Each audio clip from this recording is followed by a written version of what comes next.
Entre enero y abril del año 2000, Cochabamba, sin duda alguna, ha sembrado uno de los hitos históricos más trascendentales de nuestra ciudad.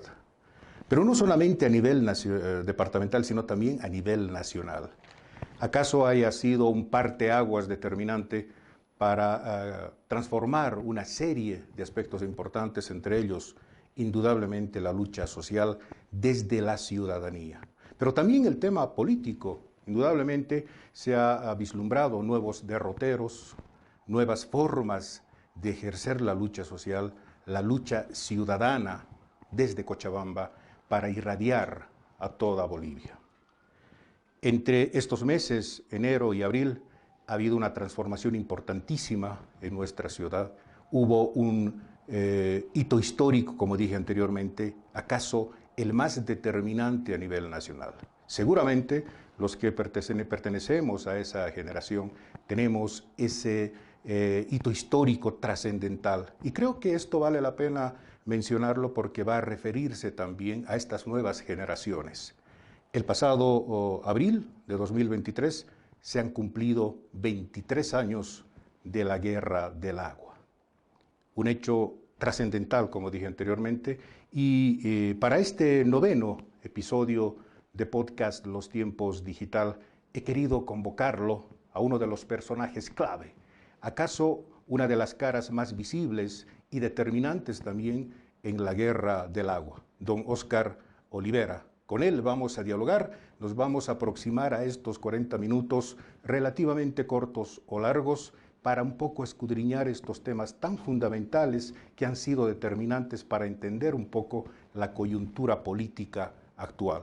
Don Óscar Olivera, muchísimas gracias por estar en podcast Los Tiempos Digital. Me gustaría un poco hablar de estos temas tan trascendentales y bueno, en todo caso, pues una gran alegría tenerlo aquí, casi yo diría una leyenda de Cochabamba y a nivel nacional.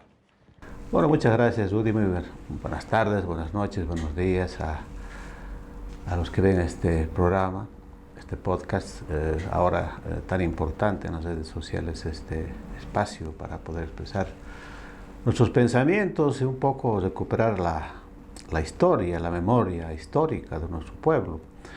Evidentemente, enero, abril del año 2000 fue pues un periodo muy importante en la historia, no solamente de los cochabambinos y cochabambinas, sino también de todo el país.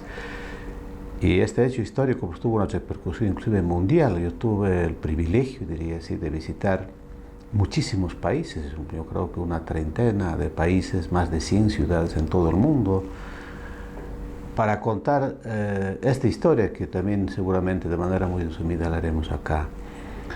En realidad, la Guerra del Agua empieza, yo diría, en octubre del año 99, cuando el gobierno de aquel entonces, encabezado por Hugo Banzer Suárez, determina, por instrucciones del Banco Mundial, la privatización del agua en Bolivia. Y particularmente un contrato de concesión con la empresa pública CEMAPA, la empresa municipal, para que pueda esta empresa ser concesionada a una corporación transnacional.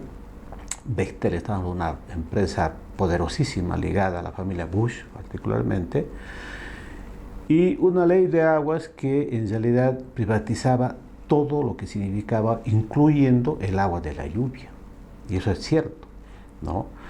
Entonces el Banco Mundial impone esta política a cambio de un crédito para mejorar las condiciones de vialidad en Bolivia. Pero yo creo que no fue simplemente el que el Banco Mundial puede interesarse en un país como el nuestro y una ciudad como Cochabamba, que ha tenido siempre problemas de agua durante toda su historia.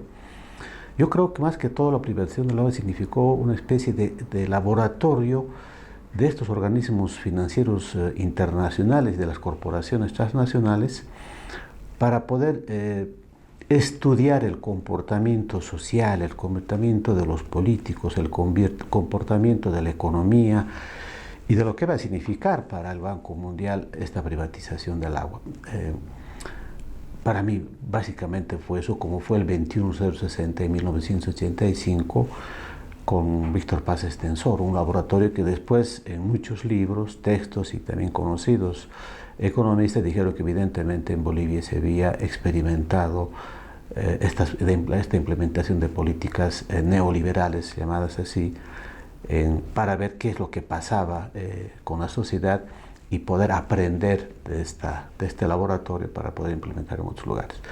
Entonces, en Bolivia se hace eso, se establecen dos medidas: el contrato de concesión por 40 años con la Bechtel, una corporación que después estaba reconstruyendo los ductos de gas y petróleo en Irak, después de la invasión estadounidense en el 2003, ligada además a corporaciones como Abengoa, la española, y Edison, italiana, tres con socios poderosísimos que es muy difícil entender por qué vinieron a Cochabamba a privatizar un sistema para 500.000 de personas.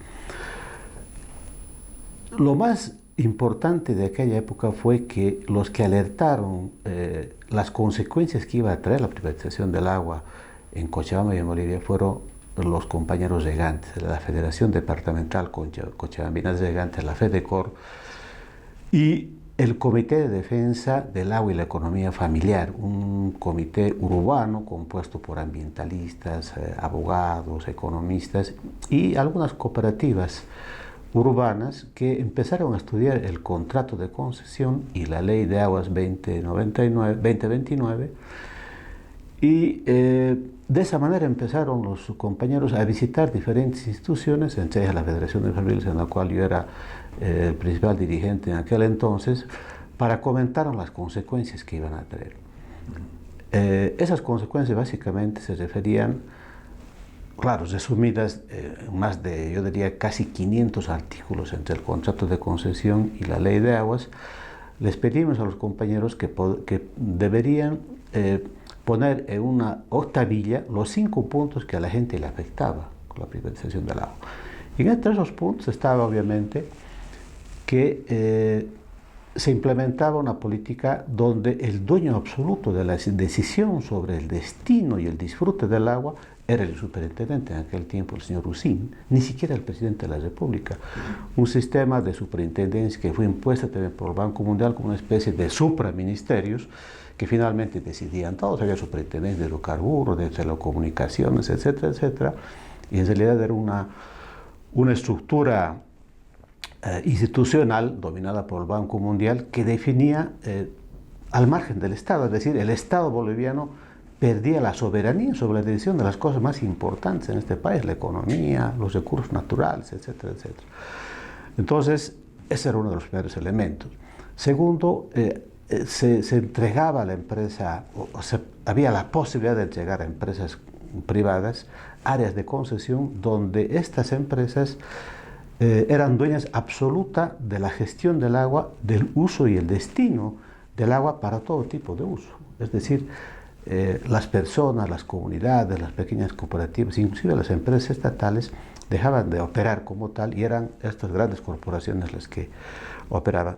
El tercer elemento era que las tarifas de agua subían hasta un 300%, y esto afectaba desde la gente que no tenía agua, es decir, que la gente se abastecía de tusiles, hasta ahora todavía con carros cisternas, hasta los dueños de los hoteles. Habían incrementos impresionantes. Yo me acuerdo que los dueños de los hoteles se organizaron y formaron parte de la Coordinadora de Defensa del Agua y de la Vida en Cochabamba, y eran pues tarifas de 700 bolivianos que se pagaba antes del contrato de concesión, hasta 8.000 bolivianos, 7.000 bolivianos, eran 10 veces más, era impresionante. Un cuarto elemento era que se garantizaba a la empresa Bechtel, en este caso, que se llama Aguas del Tunari en aquel tiempo, una utilidad neta del 16% mínimo, como mínimo. Las tarifas estaban dolarizadas y bueno, lo que más afectaba a la gente era que esos espacios de gestión comunitaria del agua, cooperativas, comités de agua en las zonas urbanas y rurales, pasaban a propiedad de una corporación sin ningún tipo de indemnización, ¿no? Sin ningún tipo de consideración de ese esfuerzo, no solamente humano, sino económico, de poder extender sus redes, perforar sus pozos, traer agua de las lagunas de la montaña hasta los barrios, por ejemplo, el barrio de Villa Pagador, por ejemplo, lleva agua desde las lagunas que están en la cordillera del Tunari hasta su zona, kilómetros y kilómetros que fueron construidos, cavados, conectadas las tuberías. Era inconcebible para la gente que una privatización nosotros llamamos de un bien común al cual deberían tener acceso y éxito todos los seres vivos, no solamente los seres humanos, podía de un día para otro pasar a manos de un empresario y definir las políticas de uso y el destino del agua para cualquier actividad.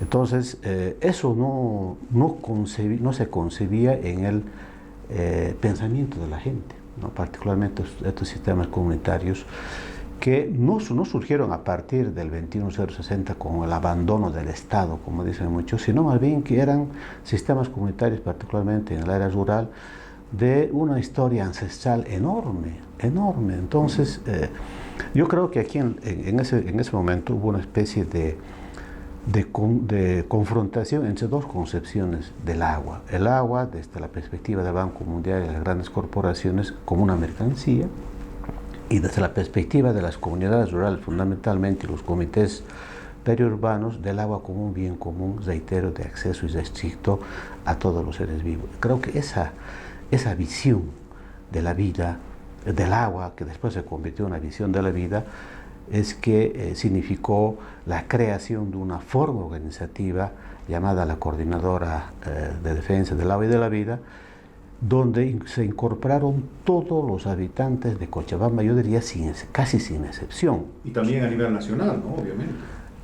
Exactamente.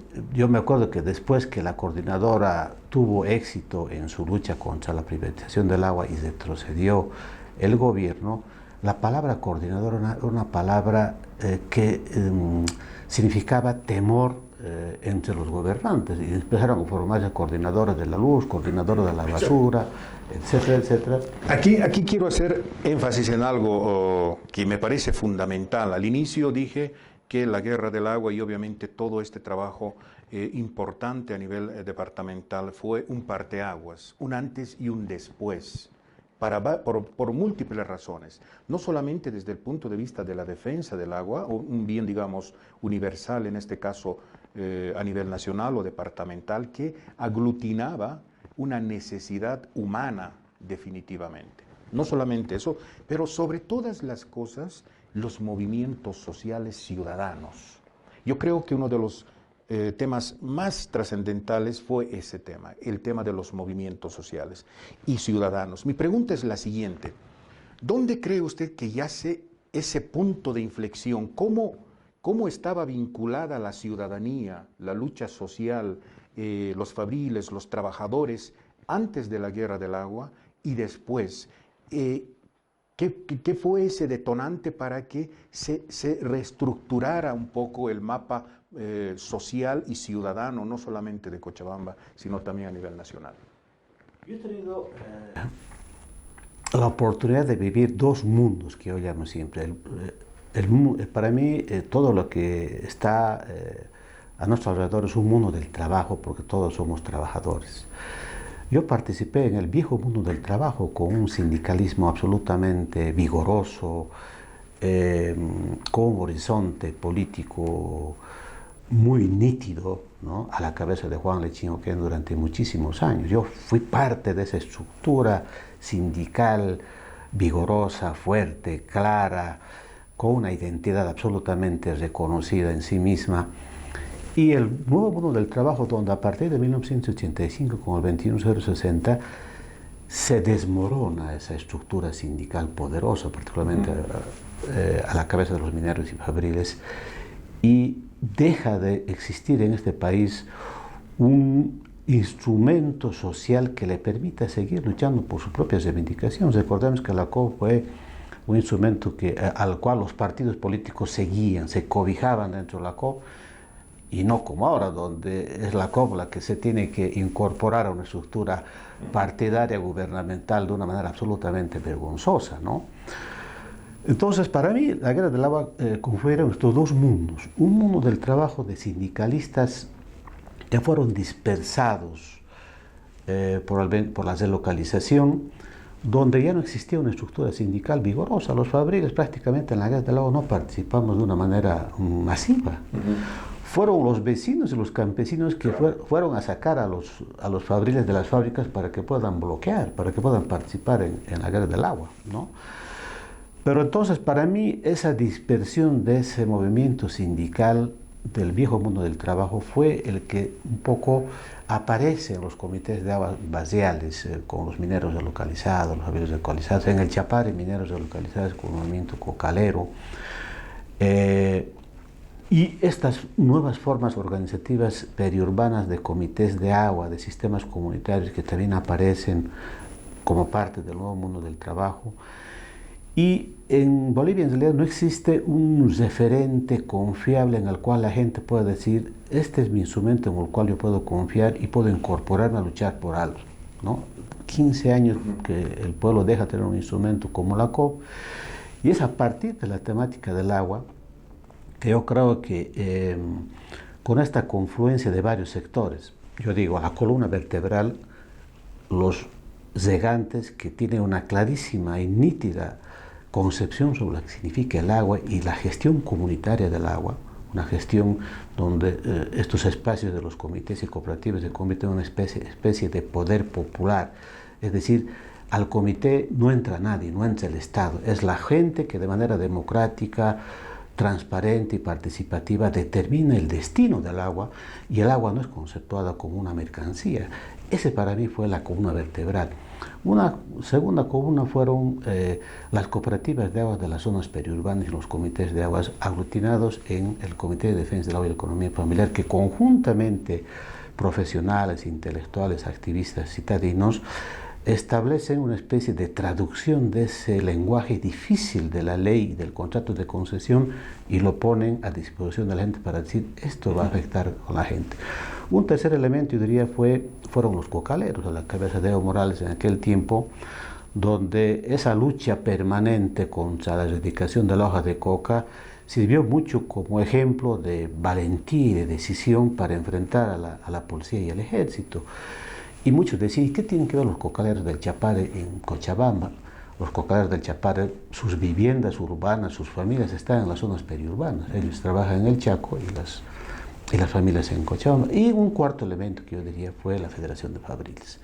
La Federación de Fabriles se convirtió en aquel tiempo en una especie de referente moral, ético, de decirle a la población que existía un nuevo mundo del trabajo, y nosotros hicimos un trabajo de unos 4 años, 5 años diría yo, de visibilización de ese nuevo mundo del trabajo, y la prensa aquí nos ayudó muchísimo en ver que la clase trabajadora no había desaparecido, sino que se había dispersado y estaba trabajando en pequeños talleres clandestinos, niños que trabajaban en condiciones totalmente precarias, en algunas fábricas donde se hacían volar los dedos, una cuestión humana, dramática tal. Organizamos a las trabajadoras sexuales, me acuerdo yo. Entonces visibilizamos un mundo del trabajo absolutamente invisible para muchos, y eso le significó inclusive que mucha gente venía a la Federación de Fabriles antes de la Guerra del Agua para decir si esa era la Defensoría del Pueblo, ¿no?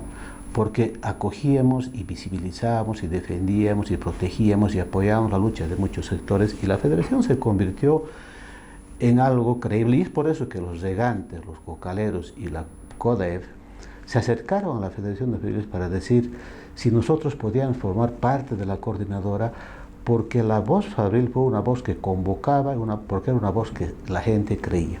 Para mí estos elementos fueron muy importantes en la conformación de la coordinadora, que posibilitó que la gente crea finalmente en un espacio. Y en ese espacio no era Olivera, no era Morales, no era Omar Fernández, no era el ingeniero Maldonado de la CODEF, era la propia población que al sentirse escuchada, al saber y al escuchar que su voz era la misma que hablaban los voceros de la coordinadora en aquel entonces, se identificó plenamente. Y yo me acuerdo muy bien, la coordinadora era, muchos confundían la coordinadora con una señora. Yo me acuerdo que cuando la policía nos rodeó en la calle antesana, 16 de julio, entre Heroínas y Bolívar, nos tuvimos que cobijar en un convento. Y cuando entramos al convento, y estaban ahí una veintena de personas, entre ellos Evo Morales, las hermanas nos dieron un poco de agua y nos dijeron, ¿qué es de la coordinadora? Nosotros le dijimos, la coordinadora somos nosotros, hermana. Se miraron las 10 hermanas ahí y dijeron, entonces, ¿qué hemos hecho, hermanas, durante estas noches rezando por la señora coordinadora, que es la que convoca a la población a seguir luchando? Es decir, la coordinadora se convirtió en un imaginario de la gente, pero ese imaginario era la propia gente, no había un líder, no había... Claro.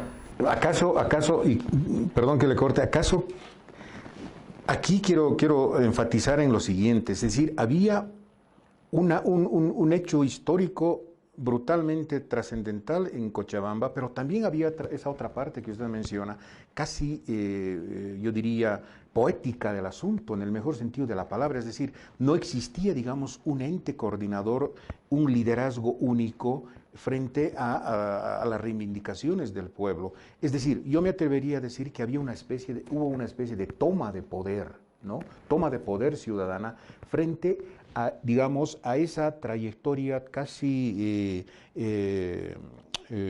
vertical del gobierno versus dominio, el poder con respecto a la ciudadanía, a la gente y a lo que podría significar cualquier revuelta ciudadana. En ese sentido, mi pregunta es la siguiente: ¿qué cosas nos ha enseñado, o en este caso, qué cosas podríamos transmitir a esta nueva generación después de 23 años de esa lucha tan terrible en Cochabamba, de esa transformación social, política y obviamente de una toma de poder de la ciudadanía? ¿Qué cosas rescatamos? ¿Qué cosas se han perdido o qué cosas se ha hecho que se pierda y qué otras cosas todavía tenemos la posibilidad de reivindicarlas?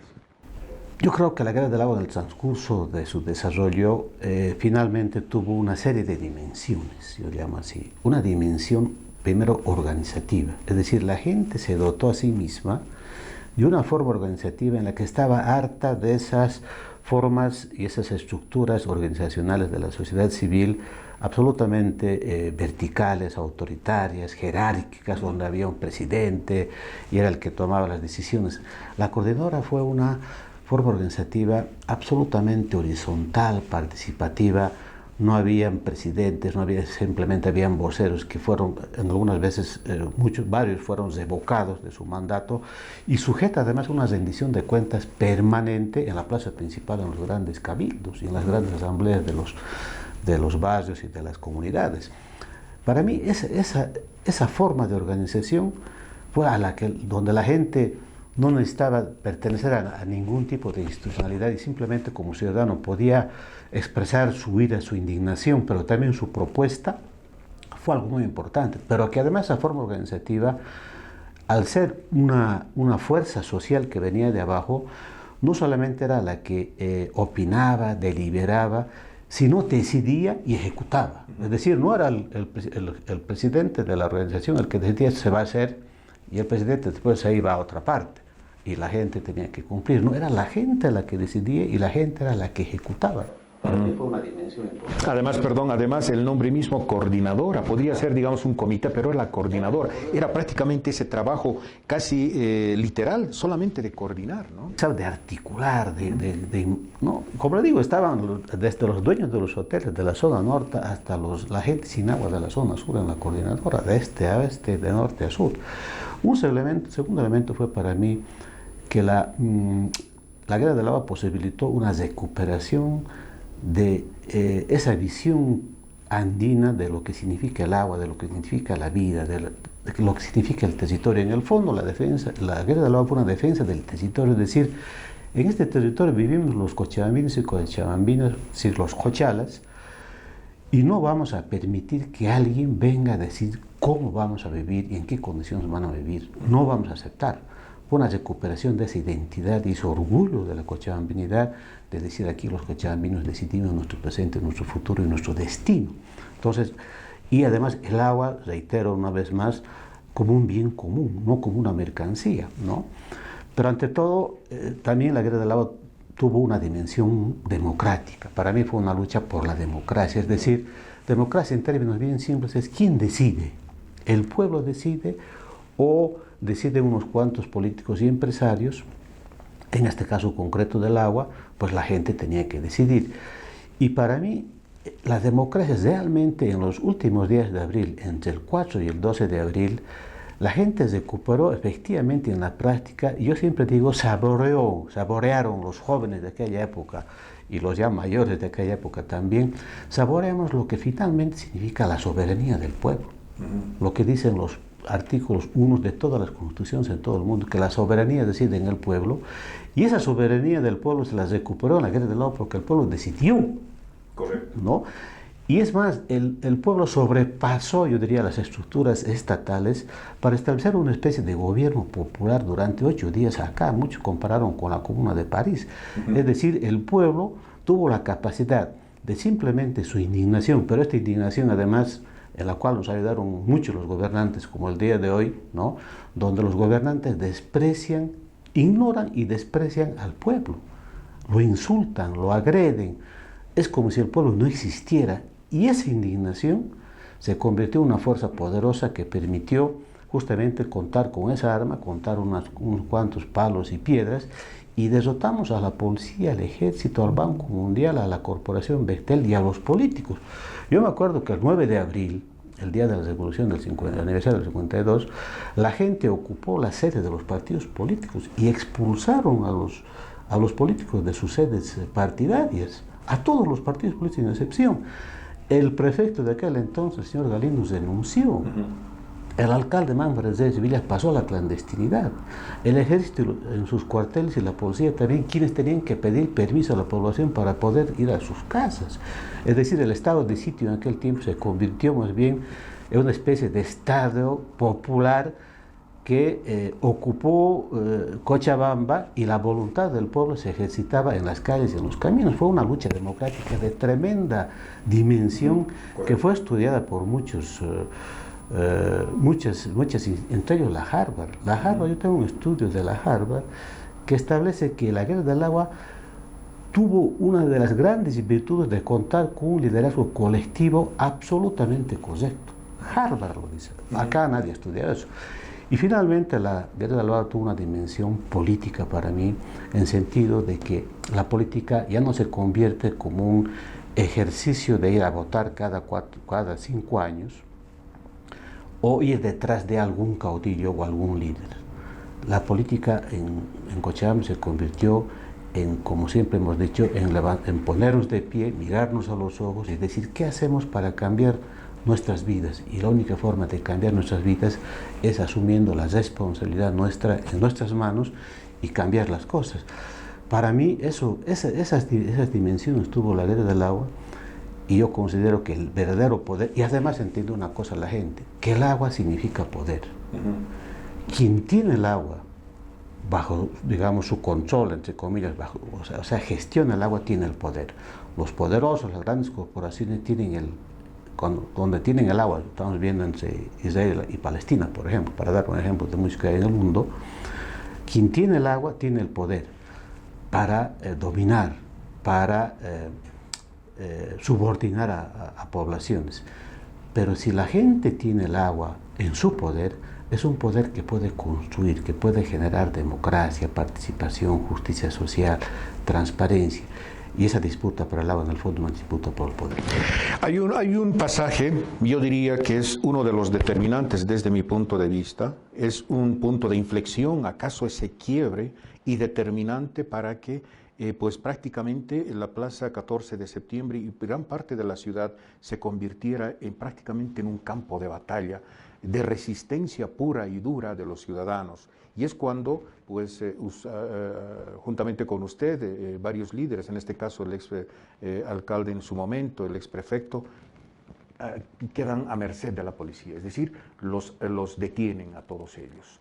Ese incidente, de alguna manera, marca un poco la pauta para que la ciudadanía irrumpa y tome prácticamente lo que le dije anteriormente, esa toma de poder y se decidiera por sí convertir a Cochabamba en una especie de trinchera de resistencia. Cuéntenos, por favor, ese pasaje tan importante. Yo quisiera complementar la primera parte que usted me preguntaba. También la Guerra de Loa significó un cambio económico tremendo, una inflexión y un quiebre de estas políticas de absoluta entrega de nuestros recursos, nuestros bienes comunes, nuestro patrimonio a manos transnacionales. Es decir, la economía deja de ser una economía de privatización. A partir de aquel entonces no se privatiza más, pero vamos a ver cómo ahora, con el gobierno del MAS, se está haciendo lo que Aguas del Tunari pretendió hacer en el 2000, es otro tema. Pero en aquel tiempo, ¿qué aprendimos nosotros y qué aprendió el gobierno? Porque las revueltas en Cochabamba no solamente fueron en abril, empezaron en diciembre, enero ya fue la primera movilización, febrero fue la siguiente, marzo fue la siguiente y finalmente concluimos en abril. El gobierno entendió que la provocación de a la gente era el sacar al ejército y a la policía a las calles. Entonces, en abril no sacó a nadie. Y no sabíamos qué hacer. Ya, la gente estaba ya cansada. En un principio teníamos 50.000 personas en la plaza todos los días. Después de unos días habían 20.000. Y al final habían 5.000 personas. Era una gran preocupación. Pero yo no sé qué pasó en aquel tiempo cuando el gobierno convocó a toda la institucionalidad reconocida legalmente, el Comité Cívico, la Federación de Transportistas, la Brigada Parlamentaria y otras instituciones, y eliminó de su lista a la coordinadora del agua, que era la que estaba un poco conduciendo, digamos, el movimiento. Y no nos dejaron entrar a la reunión. Me acuerdo, era en el comando en la prefectura, pero se tenía que entrar por el comando de la policía, por la avenida de Ruinas. Y la gente ejercitó su fuerza de tal forma que abrieron las puertas de la policía y obligaron a por lo menos una decena de representantes de la coordinadora a participar en la reunión obligatoriamente. Nos obligaron, la gente obligó. Pero entrando ya a las oficinas del prefecto, los guardianes del prefecto no nos dejaron entrar, por decir, ustedes no son nada para el gobierno, tienen que irse. Y nos echaron, pero la gente no nos dejó salir de la policía, entonces ni podíamos entrar a la reunión, ni podíamos salir de la reunión, de la policía. Y finalmente la gente se enfureció tanto que se amenazaba con incendiar el comando policial y tuvieron finalmente que recibirnos, si vale el término, en la reunión. Y en la reunión, y esto yo no sé de dónde partió la orden, no sé si de Quiteras, que en ese tiempo era el ministro de gobierno, pero resulta que en plena reunión, cuando ya todos estábamos calmados y hablando sobre las posibilidades de una solución, entran agentes de la policía y nos toman preso a todos. La gente se enteró de esa toma, ¿no?, de prisioneros, entre ellos Filemón Escobar, me acuerdo, y nos echaron a una celda policial. Eso fue comunicado por los medios de comunicación y la gente se indignó de esa detención. O sea, fue el gobierno que con esa actitud provocó una reacción masiva de la gente, y la gente otra vez se bajaron de los cerros, vinieron de los valles, de los barrios, y tomaron nuevamente la plaza a las 2 de la mañana.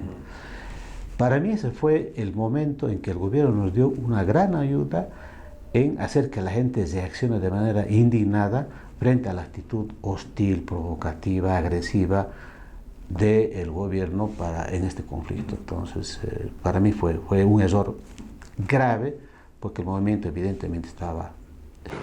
Exactamente, y obviamente pues lo más conmovedor, por así decirlo, era justamente la organización de las mujeres cochabambinas, ¿no?, en torno a la Plaza 14 de septiembre, cocinando, llevando comida, llevando una serie de elementos importantes que coadyuvaran justamente toda esa lucha, porque prácticamente la ciudad de Cochabamba se había convertido en un campo de batalla. La Plaza 14 de septiembre era realmente pues un campo de batalla prácticamente, y en ese momento cae la primera víctima, Víctor Hugo Daza, que definitivamente pues al margen de los múltiples heridos de gravedad, etcétera, etcétera, acompaña todo ese proceso. Yo recuerdo muy bien cuando pues cayó en la avenida 25 de Mayo, ¿no? Exacto, y ahí se montó prácticamente un altar casi surrealista, porque prácticamente habían velas, una serie de temas. Era realmente impresionante la organización. Pero bueno, más allá de eso, tomando en cuenta todos estos aspectos y estos antecedentes que usted ha mencionado, que me parecen sumamente importantes, ¿qué hemos perdido, don Óscar Olivera? ¿Dónde nos hemos extraviado? ¿En qué parte, como dice Vargas Llosa, nos hemos jodido? ¿No? Tomando en cuenta estos últimos años donde realmente lo que mi pregunta de ese momento era justamente qué cosas hemos rescatado y qué cosas todavía estamos en pos de hacerlo. Parecemos sujetos que empezamos a balbucear la democracia, el poder de la ciudadanía, el poder de la decisión. ¿Qué ha sucedido desde el punto de vista del tránsito histórico, político, social? Las luchas se han debilitado, ha habido una toma casi de poder de los gobiernos donde han prácticamente diezmado todo eso. ¿Qué ha sucedido? Yo cuando camino con las calles después de 23 años, lo que a mí me alegra, me da mucha esperanza, el hecho de que la gente dice, ¿y cuándo salimos otra vez? ¿Y cuándo hacemos lo que hicimos en el 2000? Este país está mal, tenemos que otra vez reaparecer, o sea, como una especie de convocatoria a que esa voz que en ese tiempo, por circunstancias de la vida, yo asumí esa vocería de la población como figura principal, como usted decía en un principio, es como decía la gente, ya es hora, ¿no? No está bien la situación. Yo creo que una de las cosas que rescato de la Guerra del Agua es que la Guerra del Agua tuvo una dimensión humana muy profunda. Recuperamos valores que no es posible bajo ningún modelo económico ni político que se le pueda sustraer a la gente. Esos valores de la solidaridad, la reciprocidad, el respeto, la transparencia, la confianza mutua que posibilitó la pérdida del miedo. La gente en aquel tiempo perdió el miedo. Y para mí ese recuerdo de que perdimos el miedo y que este pueblo es capaz de revertir y cambiar como nunca ha hecho nadie en el mundo, revertir un proceso de privatización, es decir, desprivatizar el agua, es algo que la gente recuerda y creo que eso es algo que hay que recuperarlo y hay que ponerlo otra vez sobre la mesa. ¿Qué hemos perdido? Mucha gente, yo digo algo que a algunos no les gusta escuchar. Yo creo que el proceso de cambio y Evo Morales, el denominado proceso de cambio, que en aquel tiempo se llamaba, de lo cual yo también participé, y Evo Morales, fueron paridos con la Guerra del Agua. Si la Guerra del Agua hubiera tenido otro destino, es decir, el gobierno hubiera impuesto la privatización del agua, yo creo que Evo Morales nunca habría sido presidente, jamás, ¿no? Un primer hecho. Al asumir Evo Morales, una persona que sale de la base, que sale con la Guerra del Agua, le posibilitó saltar del Chapare a Cochabamba y a la ciudadanía en general, algo que él nunca se conoce. Para mí es una especie de egocentrismo el hecho de que no se conozca esa revuelta popular como un hecho histórico muy importante que le posibilitó al ser presidente. La gente confió demasiado en que al asumir Evo Morales y el MAS el poder iban a cambiar las cosas en este país. Porque después de la Guerra del Agua, si usted sabe, cuando se recuperó la empresa CEMAPA, no se podía convertir la empresa CEMAPA en una empresa social, comunitaria, de participación social, porque la Constitución no permitía la propiedad social. Entonces se implementó desde el año 2000 un eco del 92 de los indígenas del Oriente Boliviano de la Constituyente. Y se implementó la Constituyente en el 2009. Entonces, la gente creyó que con la Constituyente y con el MAS se podían cambiar las cosas en este país para tener una democracia participativa, una democracia donde sea la gente la que pueda definir las cosas, una institucionalidad nueva que permita a la gente discutir sus problemas y tener una agenda de país. La gente confió, muchos de la coordinadora se fueron a formar parte del gobierno, parte del aparato del Estado.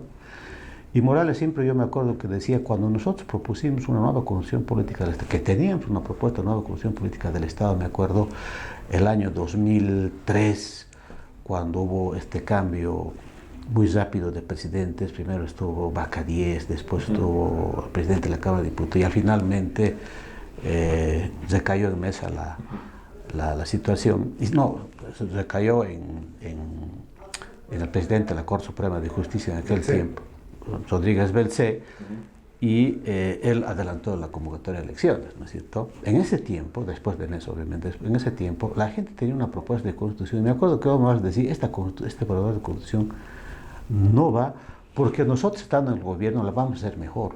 Y la gente confió en eso. Pero tuvimos una redacción y una forma procedimental de la constituyente absolutamente nefasta, yo llamo así, para las esperanzas de la población. Entonces perdimos, yo creo, la capacidad organizativa que teníamos en aquel tiempo. Me acuerdo de la coordinadora del agua, se conformó la comunal, que aglutinó ya diferentes sectores sociales de la población en todo el país. Después se estableció, incluyendo en la comunal Felipe Quispe y otros personajes muy conocidos en aquel tiempo, y luego se estableció la coordinadora delegada el 2003 y finalmente el Estado Mayor del Pueblo el 2004, ya como un instrumento muy poderoso donde la gente discutía agendas de país, discutía, y no solamente discutía, proponía redacciones de nueva constitución, de nueva ley general del trabajo, nueva ley de hidrocarburos, y la ciudadanía discutía de manera absolutamente libre y soberana en las peluquerías, en los taxis, en los colectivos. La gente discutía de todo, algo que no ocurre hoy en día. Hemos perdido esa capacidad organizativa porque hemos confiado en un caudillo, en un partido, en un sistema institucional de democracia que ya no nos sirve, una representación parlamentaria, congresista, política en todos los términos del aparato estatal, empezando de los concejales, consejeros, absolutamente cínica, absolutamente inmoral, que han suplantado esa voluntad, esa ética, esa decisión y esa visión histórica del pueblo en una manga de oportunistas que hoy por hoy simplemente ganan de insultarse y de irse serruchando el piso todo el tiempo. Es decir, hemos perdido, primero hemos perdido nuestra capacidad de mantenernos organizados. Nos hemos desorganizado. Muchos, como les digo, se fueron de embajadores, de candidatos, de senadores, diputados. Y bueno, en eso Óscar Olivera se quedó como el único vocero visible de la coordinadora en el lado de la vereda donde yo nunca me he movido. Y los demás voceros de la coordinadora, empezamos a hablar, por ejemplo, por el ingeniero Maldonado, que fue viceministro de Goni. El doctor Samuel Soria fue viceministro de Goni. Omar Fernández fue senador por el MAS. Gabriel Herbas fue consalor de la República. O sea, 4 personas que posibilitaron una confianza depositada en el pueblo se fueron al gobierno para ejercitar una forma de política de la cual la gente ya está cansada y hoy más que nunca. Y además yo creo que la gente entendió y está entendiendo ahora que el verdadero poder de transformación de las cosas no está arriba, está abajo. Está en esa capacidad de articulación, está en restablecer ese tejido social que como un aguayo de nuestras abuelas tiene que ser un tejido poderoso que no se rompa frente a cualquier contingencia. Creo que nos dejamos engañar por un discurso de que ellos, los que ahora están, son representantes de nuestro pueblo y creímos en que ellos podían solucionar las cosas, algo que evidentemente no ha ocurrido, pero yo creo que la culpa fundamental no es de ellos, es de nosotros, porque nosotros confiamos en algo que derrotamos en el año 2000 y dejamos de estar organizados para ser una fuerza social que quien esté en el gobierno pueda obedecer lo que la gente manda. Pero ya casi terminando, pero ¿no cree usted, señor Olivera, que ha habido una ruptura, un quiebre de esa relación poder, gobierno, pueblo, ciudadanía y democracia? Es decir, un poco lo que decía Octavio Paz en el logro filantrópico, ¿no? Es decir, el logro filantrópico es el Estado que siempre está dando, siempre está contribuyendo, siempre está dando o haciendo de una sociedad pedigüeña, ¿no? Que siempre va a estar a merced del Estado, es decir, dándolo todo sin caer en la cuenta de que hay temas, digamos, de necesidad social importantes que hay que solucionar con infraestructura, no con bonos, no con pequeñas dádivas que prácticamente lo único que hacen es absolutamente distorsionar el tema. Mi pregunta es la siguiente: ¿no cree usted que estos 14 años y más han servido para hacer de la ciudadanía lo que usted mencionaba hace un momento, el hecho de que estar a merced del poder y obviamente decir, pues el Estado va a proveerme y me va a dar todo lo que yo quiero? Esa relación, digamos, de poder, pero también de sumisión, si se quiere. Es decir, ¿no cree que estos 14 años y más han diezmado un poco esa organización y esa lucha ciudadana, salvo excepciones, digamos, para poder un poco reivindicar los intereses netos de la ciudadanía? Yo creo que el MAS, como producto de diferentes movilizaciones a partir de las luchas cocaleras, yo creo que lo que ha hecho, y conociéndonos muy bien cómo funciona el movimiento social abajo, ha tenido la gran capacidad de expropiar ese poder, esa capacidad de opinar, de organizarse, de decidir, y ha formado una especie de estructura donde el único músculo es la división, el chantaje, el insulto, la calumnia. El hecho de que yo no haya participado en esa estructura me ha significado una serie de calumnias y persecuciones e investigación sobre mi vida desde el aparato del Estado, es decir, una especie de estructura de amenaza permanente, ¿no?, que a muchos les ha hecho dar miedo, y otros evidentemente jamás hemos bajado la cabeza porque no tenemos nada que ocultar.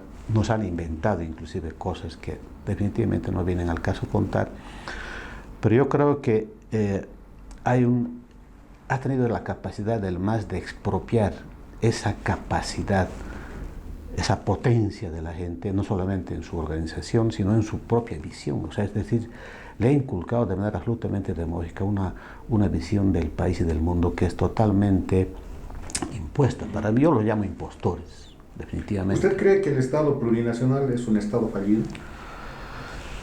Yo creo que en realidad todos los estados, y esto me pueden decir que tengo una posición anarquista, pero para mí en todo el mundo los estados, en su existencia un poco más de 200 años, los estados modernos han fracasado definitivamente. Pero en este caso, digamos, entre comillas, este proceso de cambio, estos 14 años y más, seguramente pues no han dado efecto fundamental en esa simbiosis que en su momento el MNR logró muy bien durante la Revolución del 52.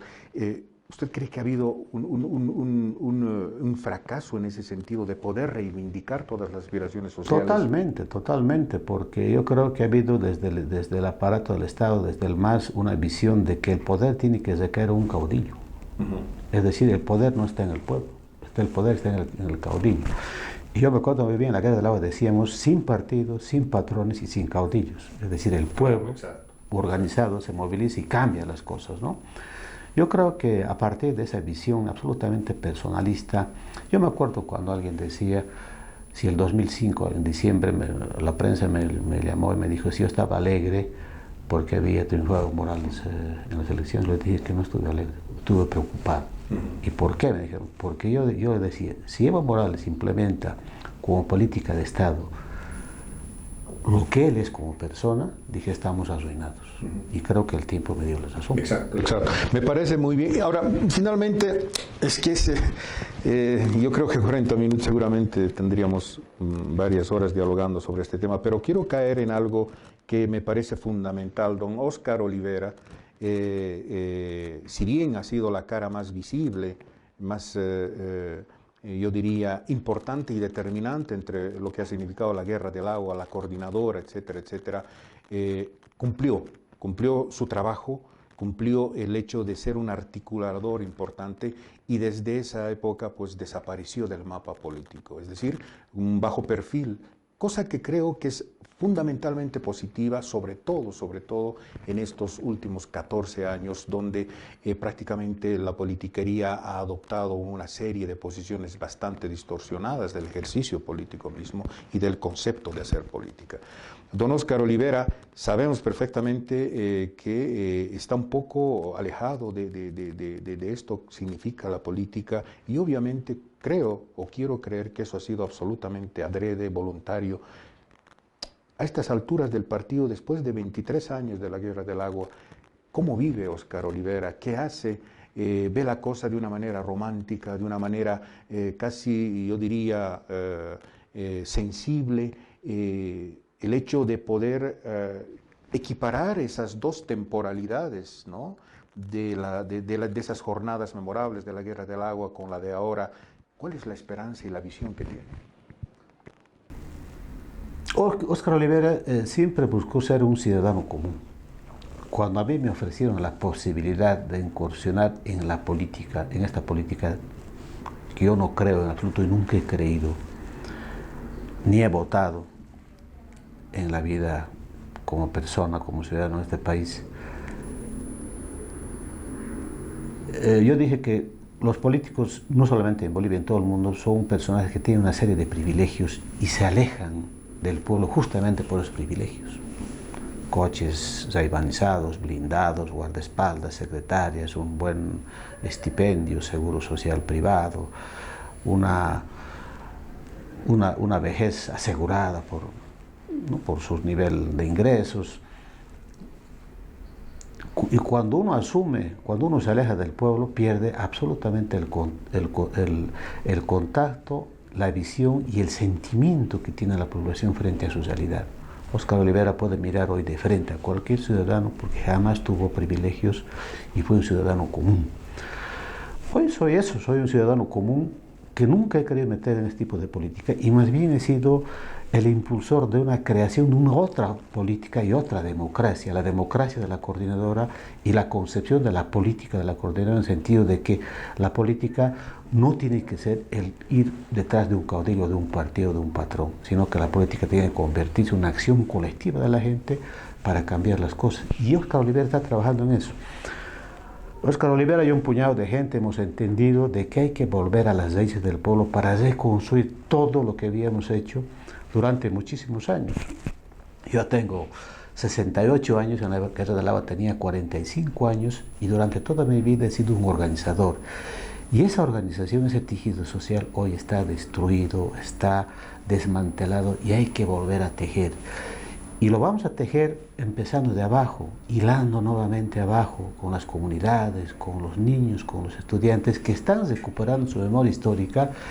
Y a mí me da mucha alegría el hecho de ver, por ejemplo, que en Cerro Verde, en la escuela vikinga boliviana, cada año, a excepción de la época de la pandemia, reivindican y hacen una obra teatral de la Guerra del Agua donde participan centenares de niños y asumen con una absoluta legitimidad, como si ellos hubieran vivido la Guerra del Agua. La última vez que yo fui en abril de este mes, yo me puse a llorar porque realmente veía cómo los niños de 15, de 16, de 17 años reponen ese hecho histórico que usted señalaba de manera muy acertada, que pasó en Cochabamba, lo ponen en la escuela y lo reivindican de una manera absolutamente natural, producto del contar de los papás, de los abuelos de aquella época. Últimamente me trajeron unas banderas bolivianas donde me decían, mi abuelo me ha dicho que por favor se lo firme esta bandera porque él ha participado con esta bandera de la Guerra del Agua. Esos hechos para mí me emocionan demasiado y creo que hay que volver ahí. Yo considero, por la experiencia que he aprendido de la propia población en este caminar de mis 50 años como luchador social, que la posibilidad de volver a tener un tejido social fuerte como el año 2000 va a tardar muchísimos años, yo diría entre unos 20 o 30 años, pero hay que volver a hacerlo. No tenemos otra alternativa.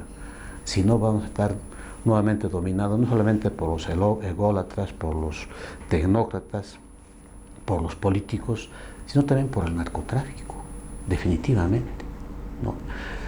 Yo quiero decir, ahora que se habla mucho del narcotráfico, ¿qué gobierno a partir de Jaime Paz Zamora no se ligó al narcotráfico por mantenerse en el poder? Absolutamente todos.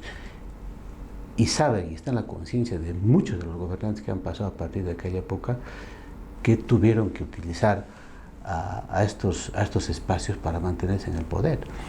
Entonces, por eso Óscar Olivera jamás se metió en esa política y, reitero, ahora está trabajando en la base, en las raíces de la población, en comunidades que están de acá a 80 kilómetros, donde están estableciendo espacios de autonomía, espacios de autogestión del territorio.